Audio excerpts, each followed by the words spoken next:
Hello students, today's topic is associated mapping or fully associative mapping. Before we go to that topic, let us see the advantages and disadvantages of direct mapping. അപ്പോൾ നമുക്ക് കഴിഞ്ഞ ക്ലാസ്സിൽ direct mapping എടുത്തതാണ്. അപ്പോൾ അതിൽ advantages എന്തൊക്കെയാണെന്ന് നോക്കാം. അതായത് സിമ്പിൾ മാപ്പിംഗ് മെത്തേഡാണ്, അതായത് സിമ്പിളാണ്. And that is fixed location four given block, അതായത് ഒരു ബ്ലോക്കിന് ഒരു ഫിക്സ് ലൊക്കേഷനാണ്, അതനുസരിച്ച് മാത്രമേ മാപ്പിംഗ് നടക്കൂ. അപ്പോൾ അത് ഒരു ഫോർമുല പ്രകാരമാണ് മാപ്പിംഗ് നടക്കുന്നത്. അതുപോലെ തന്നെ easy to implement, then inexpensive ആണ്, അതായത് കോസ്റ്റ് കുറവാണ്. ഇനി നെക്സ്റ്റ് ഡിസഡ്വാൻറ്റേജസ് എന്ന് പറയുന്നത്, ഇവിടെ നമുക്ക് if a program accesses 2 blocks that map to the same line repeatedly, cache misses, that is conflict misses are very high.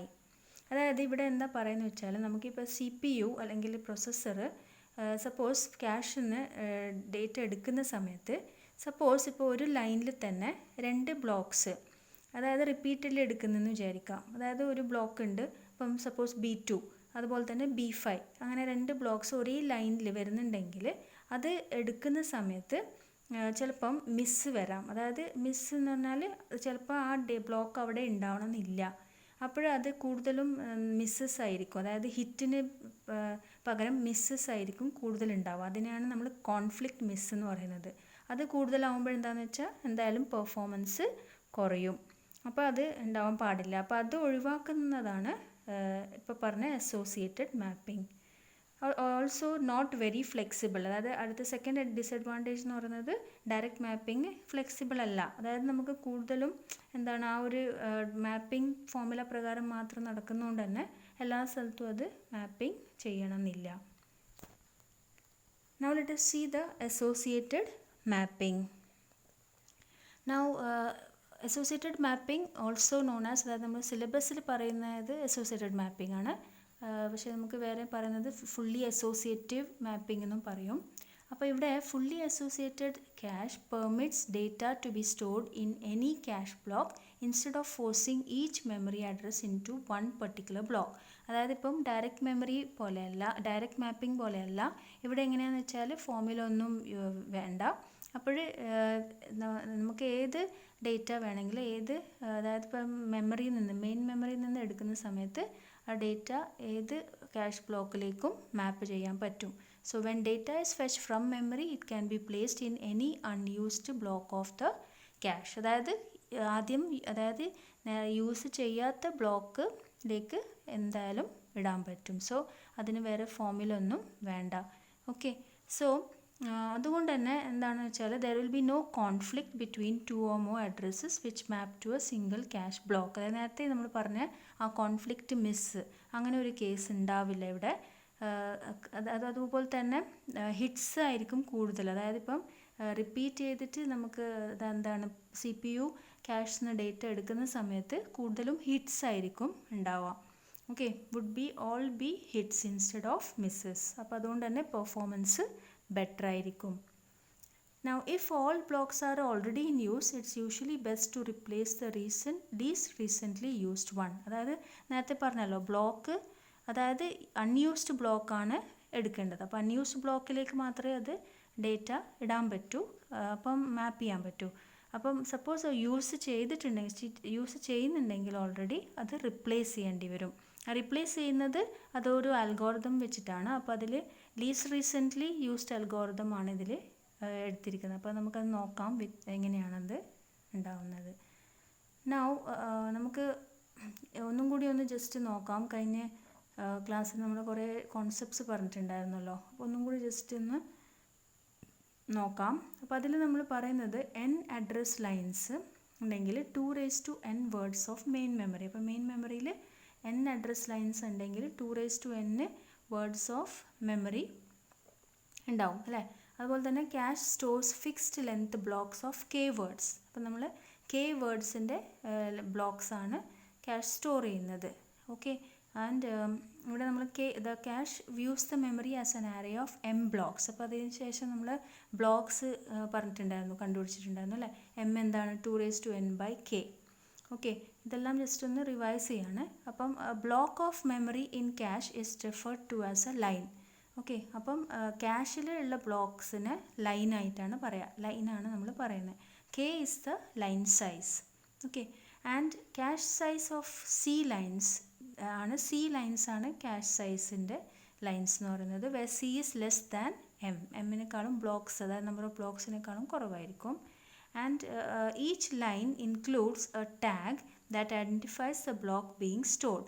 ഓരോ ലൈനിലും ടാഗ് ഉണ്ട്, അത് വെച്ചിട്ടാണ് ഏത് ബ്ലോക്കാണ് ആ ഒരു ലൈനിൽ സ്റ്റോർ ചെയ്തിരിക്കുന്നതെന്ന് മനസ്സിലാക്കാൻ പറ്റും. Tag is usually the upper portion of the memory address. ഇതും നമ്മൾ കണ്ടതാണ് ഡയറക്റ്റ് മാപ്പിങ്ങിൽ, ടാഗ് അപ്പർ പോർഷനാണ്.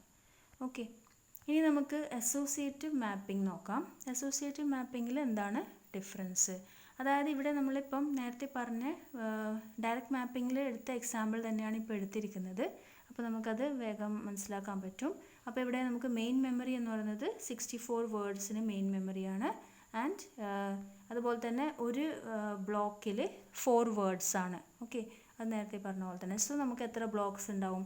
64 divided by 4, that is 16 blocks. അതേപോലെ ക്യാഷ് മെമ്മറിയിൽ ഇപ്പം ലൈൻസ് ഉണ്ട്. അപ്പോൾ ഇതിപ്പം 16 വേർഡ്സിൻ്റെ ഒരു ക്യാഷ് മെമ്മറിയാണ് കൺസിഡർ ചെയ്തിട്ടുള്ളത്. സോ 4 അതായത് line size equal to block size, അത് പറഞ്ഞല്ലോ, line size equal to block സൈസാണ് സാധാരണ എടുക്കുക.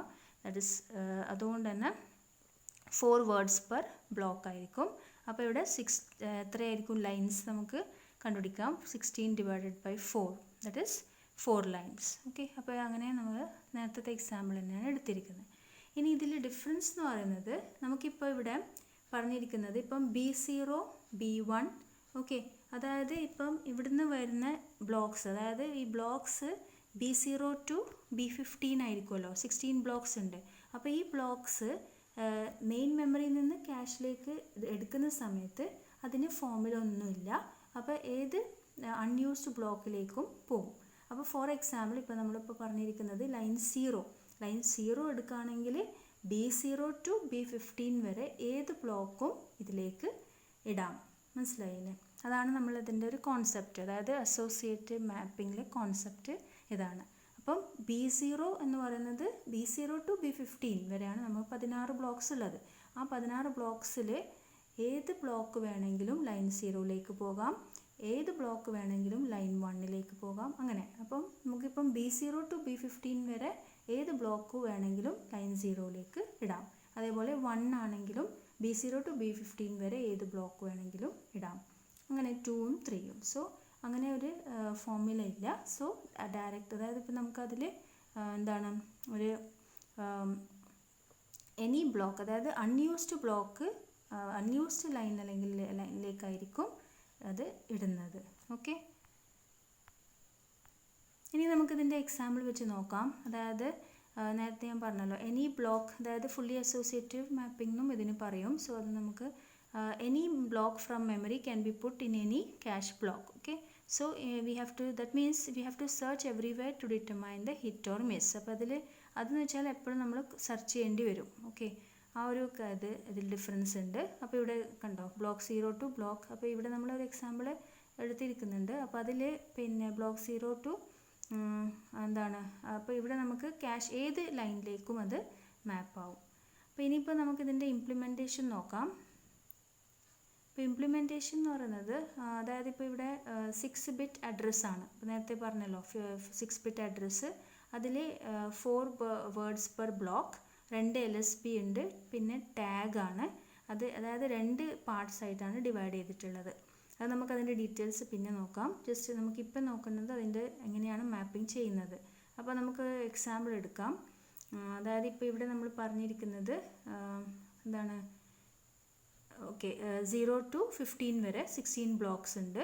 ഓക്കെ, അപ്പം ക്യാഷ് ലൈൻസ് 4 ലൈൻസ് ഉണ്ട്. ഓക്കെ, അപ്പോൾ ടാഗിൻ്റെ വാല്യൂ 00, അതായത് ടാഗ് എന്ന് പറയുന്നത് 4 ബിറ്റും അടുത്തത് ബൈറ്റ്, അതായത് ഓഫ്സെറ്റ്, വേർഡ് ഓഫ്സെറ്റ് എന്ന് പറയുന്നത് 2 ബിറ്റും ആണ് ഇവിടെ നമ്മൾ കൺസിഡർ ചെയ്യുന്നത്. ഓക്കെ, അപ്പോൾ അങ്ങനെയാണെങ്കിൽ ഇവിടെ എന്തൊക്കെയായിരിക്കും? ഫസ്റ്റ് ബ്ലോക്ക്, സപ്പോസ് ബ്ലോക്ക് 0 ആണ് ഇനി നമുക്ക് മാപ്പ് ചെയ്യേണ്ടതെന്ന് വിചാരിക്കാം ക്യാഷിലേക്ക്. ഓക്കെ, അപ്പോഴെന്താണ് ഇവിടെ നമുക്ക് the block 0 can go in any empty cache block അല്ലെങ്കിൽ cache line, but let's just pick cache line 2.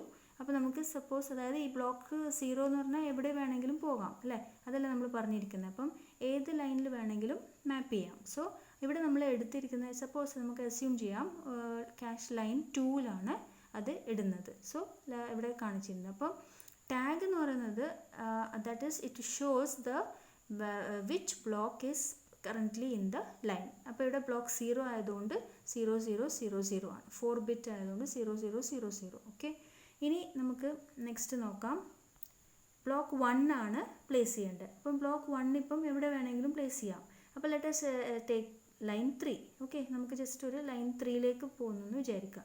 അപ്പം ബ്ലോക്ക് 1 ലൈൻ 3ലേക്ക് മാപ്പായി. അപ്പം അതിൻ്റെ ടാഗ് എന്ന് പറഞ്ഞാൽ എന്താ 0001, കാരണം ബ്ലോക്ക് 1 ആണ് ആ സമയത്ത് ഉള്ളത്, അതുകൊണ്ട് അതിൻ്റെ വാല്യൂ അങ്ങനെയാണ്. ഇനി നമുക്ക് അടുത്ത നോക്കാം. സപ്പോസ് ബ്ലോക്ക് 14 ആണെന്ന് വിചാരിക്കാം. ഓക്കെ, ഇനി ബ്ലോക്ക് 14ൽ എന്താണെന്ന് വെച്ചാൽ ബ്ലോക്ക് 14 ആണ് ചെയ്യുന്നതെങ്കിൽ നമുക്കിവിടെ എടുത്തിരിക്കുന്ന എക്സാമ്പിൾ എന്ന് പറയുന്നത് എന്താണ് ക്യാഷ് ലൈൻ 1 ആണ്. ഓക്കെ, അപ്പോൾ ക്യാഷ് ലൈൻ 1ലേക്ക് 14 പോയി. അപ്പോൾ 14 അതായത് ബ്ലോക്ക് 14 ആണല്ലോ. അപ്പോൾ 14ൻ്റെ ബൈനറി എന്താ 4 ബിറ്റിൽ 1110 അല്ലേ 14. അതുകൊണ്ട് ടാഗിൻ്റെ വാല്യൂ അതായിരിക്കും. That is tag value shows which block is in the cash. Okay, അപ്പോൾ അങ്ങനെ നെക്സ്റ്റ് അതേപോലെ തന്നെ നമുക്ക് 15. അപ്പോൾ ഇനി നമുക്കിപ്പോൾ ഇവിടെ കണ്ടോ എല്ലാം ബ്ലോക്സും ആയിട്ടുണ്ട്. ഇനി ഒരു ലൈനാണ് റിമൈനിങ്. എല്ലാ ലൈൻസിലേക്കും ബ്ലോക്ക് മാപ്പ് ആയിട്ടുണ്ട് വന്നിട്ടുണ്ട്. അപ്പം ലൈൻ 0 ആണ് ഇനി ഉള്ളത്. സോ ഇനി ബ്ലോക്ക് 15 ആണ് നമുക്ക് ഇടേണ്ടതെങ്കിൽ block 15 can go in any cache block. So the only one left is cache block 0 അല്ലെങ്കിൽ ക്യാഷ് ലൈൻ 0. അപ്പോൾ അത് ലൈൻ 0ലേക്ക് പോയി. അന്നേരം 15ൻ്റെ ബൈനറി എത്രയാണ് 1111. സോ അതുകൊണ്ട് തന്നെ 15ൻ്റെ ബൈനറി 1111. സോ ടാഗ് 1111 ആയിരിക്കും. ഓക്കെ, അപ്പോൾ ഇനി സപ്പോസ് ഇനിയിപ്പോൾ നമുക്ക് ബ്ലോക്ക് 12 ആണ് ഇനി ഇടേണ്ടതെന്ന് വിചാരിക്കാം. അപ്പോൾ ഇവിടെ ബ്ലോക്ക് 12 ഇടുന്ന സമയത്ത് അതായത് ഇതിലേക്ക് ക്യാഷിലേക്ക് കൊണ്ടുവരണം. അപ്പം ബ്ലോക്ക് 12 കൊണ്ടുവരുന്ന സമയത്ത് ഇവിടെ എന്താണ് എല്ലാ ബ്ലോക്സും യൂസ്ഡ് ആയല്ലോ, അതായത് എല്ലാ ലൈൻസിലേക്കും ബ്ലോക്ക് വന്നിട്ടുണ്ട്. അപ്പോഴെന്ത് ചെയ്യണം, നമുക്ക് ഒരു ഇത് റിപ്ലേസ് ചെയ്യണം. അപ്പോൾ റിപ്ലേസ് ചെയ്യുന്നത് ഡിഫറെൻറ്റ് അൽഗോറിതംസ് ഉണ്ട് റിപ്ലേസ് ചെയ്യാൻ. അതിലിപ്പോൾ നമ്മൾ പറഞ്ഞിരിക്കുന്ന അൽഗോറിതം എന്ന് പറഞ്ഞാൽ ലീസ്റ്റ് റീസെൻ്റ്ലി യൂസ്ഡ് ബ്ലോക്ക്. അതായത് ഈ ലീസ്റ്റ് റീസെൻ്റ്ലി യൂസ്ഡ് ബ്ലോക്ക് എന്ന മീനിങ് അതായത് നമ്മളിപ്പം തൊട്ട് മുമ്പ് നമ്മൾ ഉപയോഗിക്കാത്ത, അതായത് ലീസ്റ്റ് റീസെൻ്റ്ലി എന്ന് പറയുമ്പോൾ ഉപയോഗിക്കാത്ത ബ്ലോക്കാണ്. ഓക്കെ, ലീസ്റ്റ് എന്താണ് നമ്മൾ ഉപയോഗിക്കാത്ത ബ്ലോക്ക് ആണ്. അപ്പം അത് നമുക്ക് ബ്ലോക്ക് 0 ആണ് ഇവിടെ എടുക്കുന്നത്. ഓക്കെ, അപ്പം ഇവിടെ ഇപ്പം ബ്ലോക്ക് 0 എടുക്കുന്നത് അതാണ് ഇപ്പം ലീസ്റ്റ് റീസെൻ്റ്ലി യൂസ് ചെയ്തത്. കാരണം ആദ്യം നമ്മൾ ബ്ലോക്ക് 0 ആണല്ലോ ഇട്ടത്. സോ അത് ഇപ്പം തൊട്ടടുത്ത് അല്ലെങ്കിൽ തൊട്ട് മുമ്പ് നമ്മളത് ഉപയോഗിച്ചിട്ടില്ലല്ലോ. അപ്പോൾ അതുകൊണ്ട് തന്നെ ബ്ലോക്ക് 0 ആണ് ഇനി റിപ്ലേസ് ചെയ്യുക. മനസ്സിലായില്ലേ? അപ്പം ബ്ലോക്ക് 12 ബ്ലോക്ക് 0ൻ്റെ പൊസിഷനിലേക്ക് പോകും. മനസ്സിലായില്ലേ? അപ്പോൾ അങ്ങനെയാണ് അത് വരുന്നത്. സോ ആ സമയത്ത് ബ്ലോക്ക് 12 എന്ന് പറയുന്നത് അതിൻ്റെ വാല്യൂ എത്രയാണ് 1100. അതുകൊണ്ട് തന്നെ നമുക്കിവിടെ കണ്ടോ ഇപ്പോൾ ഇവിടെ ഇത് ഇങ്ങോട്ടേക്ക് വന്നു. ദാറ്റ് ഈസ് ബ്ലോക്ക് 12 ബ്ലോക്ക് 0ൻ്റെ പൊസിഷനിലേക്ക് വന്നു. അത് അങ്ങോട്ടേക്ക് മാപ്പ് ചെയ്തു, ഇങ്ങോട്ടേക്ക് എടുത്തു. ആ സമയത്ത് ടാഗിൻ്റെ വാല്യൂ എന്താ 1100. ഓക്കെ, സോ ഈ ഒരു രീതിയിലാണ് മാപ്പിംഗ് ചെയ്യുന്നത്. അപ്പം അസോസിയേറ്റീവ് മാപ്പിങ്ങിൽ മെയിൻ മെമ്മറിയിൽ ബ്ലോക്സ് ക്യാഷിലേക്ക് കൊണ്ടുവരുന്ന സമയത്ത് ഏത് ബ്ലോക്കും ഏത് ക്യാഷ് ലൈനിലേക്കും പോകാം. പക്ഷെ അത് അൺയൂസ്ഡ് ലൈൻ ആയിരിക്കണം എന്നേ ഉള്ളൂ. ഓക്കെ.